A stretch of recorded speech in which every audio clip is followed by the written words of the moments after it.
kembali lagi di segmen Berita Informan. Kali ini kita akan share sedikit terkait dengan komoditas ekspor pertanian Indonesia di tahun lalu, di tahun 2024. Bagaimana sih overview atau performa umum ekspor pertanian 2024, di mana total volume yang dihasilkan itu 7,45 juta ton, naik 0,99%. Kita lihat per tahun dibandingkan dengan tahun 2023 atau year on year, di mana pertumbuhan nilai yang paling tinggi atau yang paling utama yaitu di subsektor pertanian, kehutanan, dan perikanan meningkat 29,81% dibandingkan dengan tahun lalu. Lalu bagaimana kontribusinya? Kontribusi di sektor pertanian sendiri yaitu hortikultura, ya, terkait dengan buah, sayur, dan rempah dan perkebunan, yaitu ada CPO dan turunannya yang menjadi andalan utama. Ya, komoditas unggulan subsektor hortikultura, di mana berdasarkan data volume berikut 5 komoditas hortikultura top yang diekspor Indonesia sepanjang tahun 2024. Yang pertama yaitu buah-buahan tahunan 1,23 juta ton atau 16% dari total. Terus ada juga ekspor kopi 312,9 ribu ton, terkait dengan tanaman obat, aromatik, dan rempah-rempah 263,8. Ya, di tanaman obat atau aromatik ini termasuk juga nilam yang menjadi andalan ekspor Indonesia. Berikutnya rumput laut dan ganggang lainnya 241,2 ribu ton dan sayur-sayuran 175,8 ribu ton. Di mana kelompok buah-buahan mencakup alpukat, durian, mangga, nanas, dan lain-lain, menyasar pasar Asia, Amerika, dan Eropa. Ya, ekspor kopi menegaskan posisi Indonesia sebagai salah satu eksportir kopi terbesar di dunia dengan varietas Robusta dan Arabica yang mendominasi permintaan global.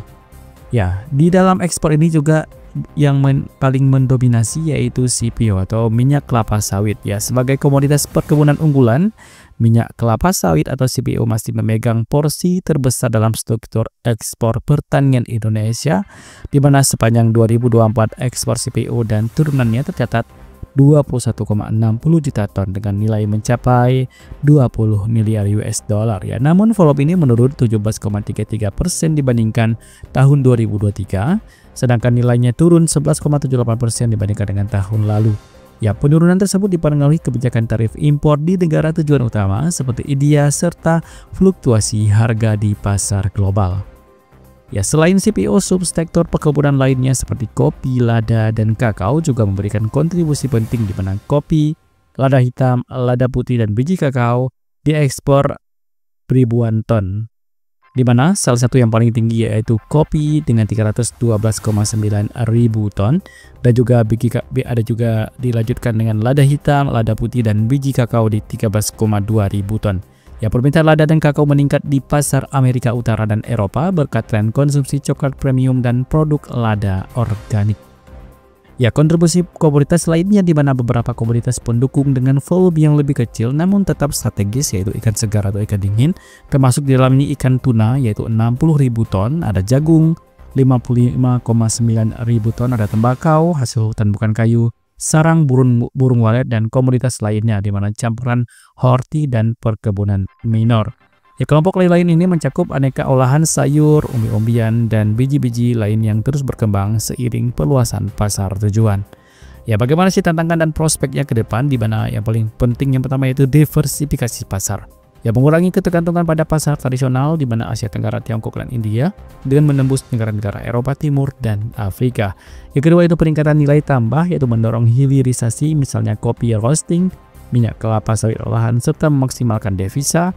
Dan yang ketiga yang paling penting yaitu sertifikasi dan standar yang terkait dengan memenuhi persyaratan sertifikat organik untuk CPO dan RSPO-nya, yaitu untuk standar dari minyak kelapa sawit dan fair trade guna memasuki segmen premium.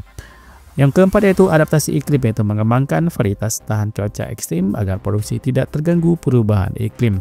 Ya, penutup di akhir video bahwa komoditas pertanian Indonesia pada tahun 2024 didominasi oleh buah-buahan tahunan, rempah, dan rumput laut, dan minyak kelapa sawit. Meskipun beberapa subsektor mencatat penurunan volume, terutama CPO, pertumbuhan keseluruhan subsektor pertanian tetap memukau dengan kenaikan hampir 30% nilai ekspor.